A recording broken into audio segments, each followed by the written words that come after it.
there's these girls that came in, and it was at the beginning of the club, and there was a group of them, and they were all kind of dressed up, but not really, because, you know, their tags were sticking out, or you could see, like, their panty line, so, you know, they kind of got dressed in a hurry. But they were there as, like, bait to get people into the club. And I guess that's a contract that they're under as well, that they go in and they get kind of dressed up really quick, and then they go into the club as bait, as meat bait. I didn't know that it's sex trafficking. I just thought that was very interesting.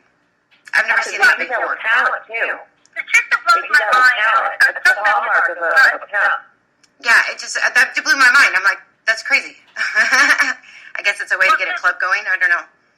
Well, I tell you, to address, it's interesting what you brought up about, you know, getting the word out. Let me say, you know, everybody's known Sex Work is Anonymous up to a certain point. What happened in 2007 is we must have somehow laid down the gauntlet, because when we gave that press conference and said it is happening within legal establishments and in strip clubs and on porn sets, in every legal establishment there is trafficking. We gave out the official report. Literally, I had a woman come up to me, I still can't believe she did this, and she said, I am here to deliver you a message from Sheldon Adelson. Your name is now blacklisted. She said, your name will never be printed anywhere, it will never be aired anywhere at any affiliate that we have any connection with. And now, if you have any idea how big Sheldon Adelson is, it's mind-blowing. You know, and literally, you can see, when you look on my website, you'll see I did all these talk shows, I've been all over the press, and all of a sudden, 2007, it's like I just disappeared off the face of the earth. I mean, they actively don't want to, but I still have word of mouth. I have a very good reputation in the industry. Older people in the industry know who I am. And so what happened is they started on what I call counter media. Okay, I'm sure you guys are very aware of counter media, because there was a group that they actually put together called the Cupcake Girls. I know those groups. Literally, yeah, they were going into strip clubs, handing out makeovers, and the whole time they were doing it, they were bashing us and saying, if you have a problem, come to us. Well, the information was not going back to sources that were nice. You know, it was really bad. They were basically scouting out information for very bad people and bashing us in the process. You know, I had to literally come down and threaten with an injunction to stop it. Because, that's why I said, then I found out their lobbyists is the same lobbyist as for the actual traffickers. So I had proof. And I told them, I said, I've got proof that you guys are associated with actual known traffickers that are convicted of trafficking. And now all of a sudden they've sort of backed up quietly, you know. Yeah, they have been quiet. Yeah, they've been quiet ever since I showed them I can connect them on paper with convicted traffickers. They've been backing up very quietly. Because I thought they were a good organization at first. They were cool. You met them. They came and gave you cupcakes. Well, you got to wonder why the AVN was pushing them and why the porn blogs were pushing them. Because I was just going, when they first came out, I'm like, what? And then I heard this thing that they were saying, this law that they passed in Nevada blew my mind. They were saying that you could not get a job in Nevada if you had a prostitution conviction. And I'm going, since when? I've been placing women in jobs in Nevada for 20 freaking years. What are they talking about? So I went to them and I said, look, if you got a problem placing people in jobs, maybe it's because you're not calling me. And then they start giving me all this shit. That's when I started figuring out they weren't quite what they appeared to be. You know, and that's when I started digging and finding out all this other information, including... Well, having any kind of conviction on your record, it makes it definitely harder. It's not in Nevada, believe me. They're like marketing jobs, customer relation jobs. There are a lot of jobs in Nevada, public relations, timeshares. Oh my God, the timeshare agencies love experts to do their timeshare sales. I mean, I have no problem getting women jobs for record. Yeah, I bet. That's what I said to them. I'm like, I don't have any problem. What are you talking about? Well, then I had to ask myself, what possibly could they be putting all of this effort into this law where supposedly a judge can with a signature wipe out your thing? And they were talking about expunging records. I'm like, I don't have any problem expunging records. I've been expunging records for people in Nevada, again, for the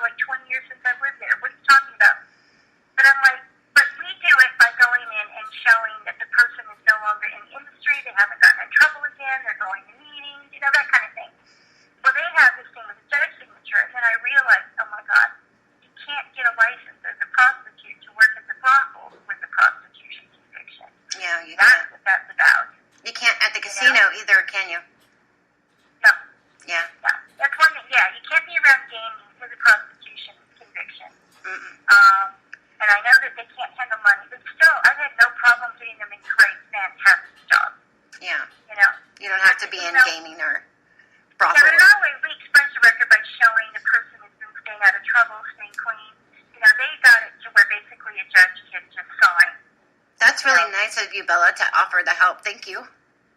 I have to give No problem at all. Again, it's kind of productive. They tell us, I you think the shouldn't most do that. important thing is finding these people because they build such things to hide themselves.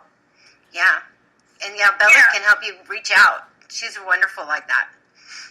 Yeah, because it never made sense to me. Why would you slap us with a record and then tell us that we have to get a job?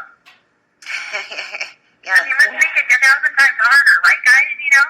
Yeah, right? Which is another thing. I do know, like you said, like the timeshare job, and I know plenty of people that love to recruit sex-working women, like Enron was using this to sell stocks with great getting in touch with sales or dealing with people. And I know companies that they're not going to broadcast, we hire ex-strippers, but they love it. Yeah. I had a clothing store with like a huge clothing store chain offer us a place for an extra program to hire girls. Mm-hmm. Yeah, job placement is key. Absolutely. Yeah. I mean, in states other than Nevada, it's more difficult. Yeah, we've got people everywhere that do that, and it's what got me started. Is I had a woman help me even. I had a woman, she ran a temp agency, and she knew all about me, and she got me into some fantastic jobs. She lied my way to so many jobs, but I was able to do them. She just, if I said my record, these lawyers would have never let me on foot in the premises, but she got me in some big jobs, and then once people got to know me, I didn't have a problem. Yeah.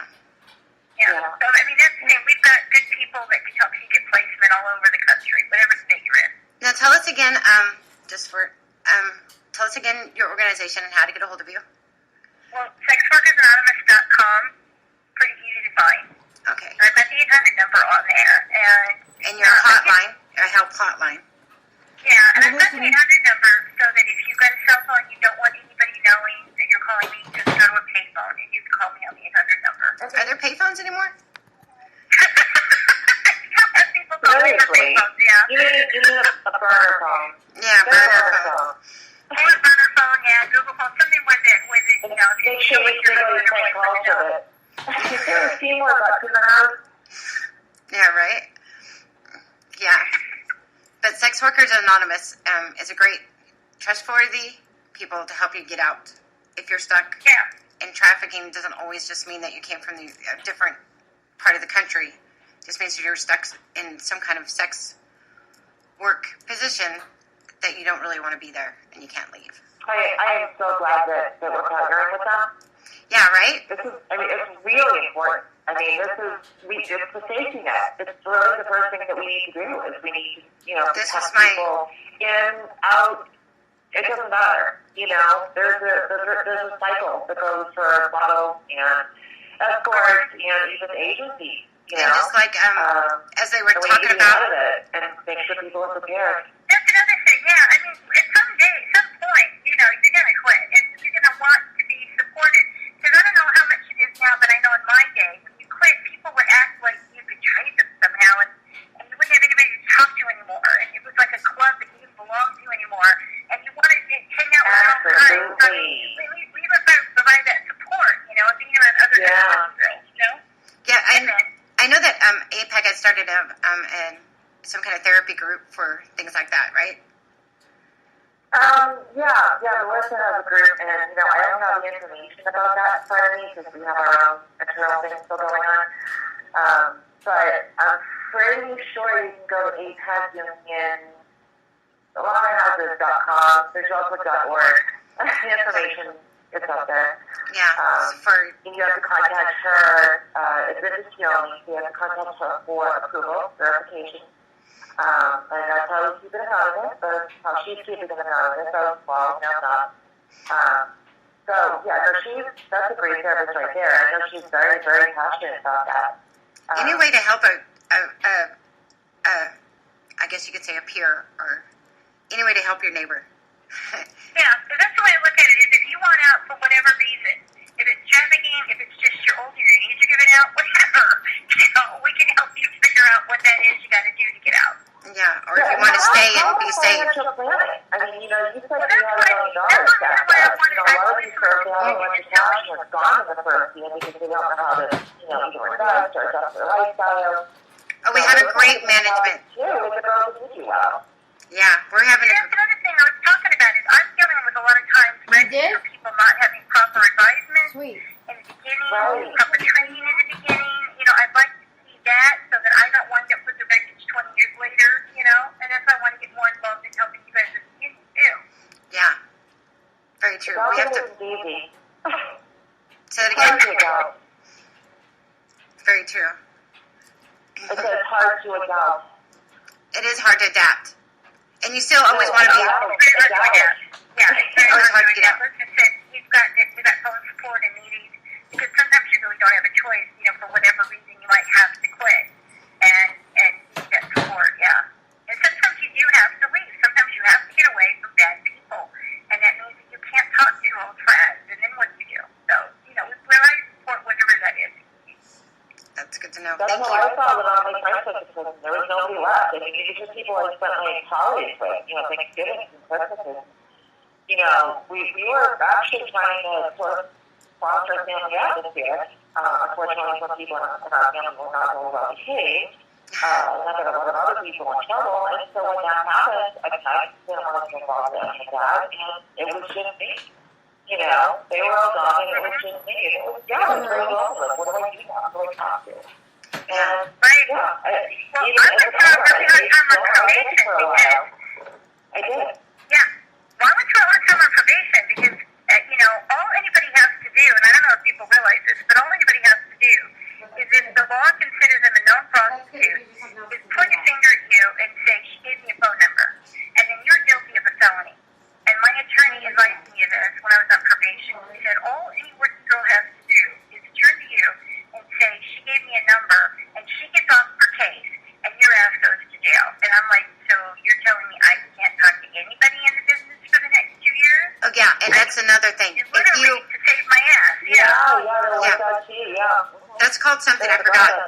If you send if you're driving someone to a job, the girl gets the misdemeanor, and the person that's driving you gets the felony. Yeah. Same thing. I remember that too, but it's principle that I've never seen actually happen. And I got for a felony. It's like, so I couldn't talk to anybody in the business when I was on probation. To be careful. Yeah. What'd you say, Bella? I said I know of that statute, you know, theoretically, but I've never actually seen it applied. Mm-hmm. I've never seen a driver get busted. More often than not, you know, they write them up. But this is back in New England. This is back in the Massachusetts, New Hampshire. You know, they would write up a criminal complaint, and they could, you know, show up, and you know, it was more of a formality than anything else. They weren't arrest you, or they didn't want to tow you in the car and make a big deal, and you know. But it depends on the mood. Let me say, when I got arrested, to prove who was doing driving, you know, if that was that. You know, that driver's girl, or whatever. It's difficult. So, right. I've never seen it done. You know the mood, and let me tell you how they work it. And you know the mood of the car. They arrested the hotel clerk. They arrested the cab driver that took me to the hotel, and I'm like the cab driver and the hotel clerk, and they said they took money from you, so they're guilty of pimping. They literally charged these two people with that. Then when there was no and my lawyer said, we're going to beat this. She's not doing anything wrong. They turned around to me, and I swear to God, you would not believe this. They produced a photograph of my mother handing me a bucket of KFC chicken and me handing her a $20 bill. And they said, if you don't plea bargain, we will arrest your mother for pimping. Yeah, they can. And I'm like, $20 for a bucket of chicken? Are you kidding me? Wow. And they said it needs to step. I hope you put that to trial.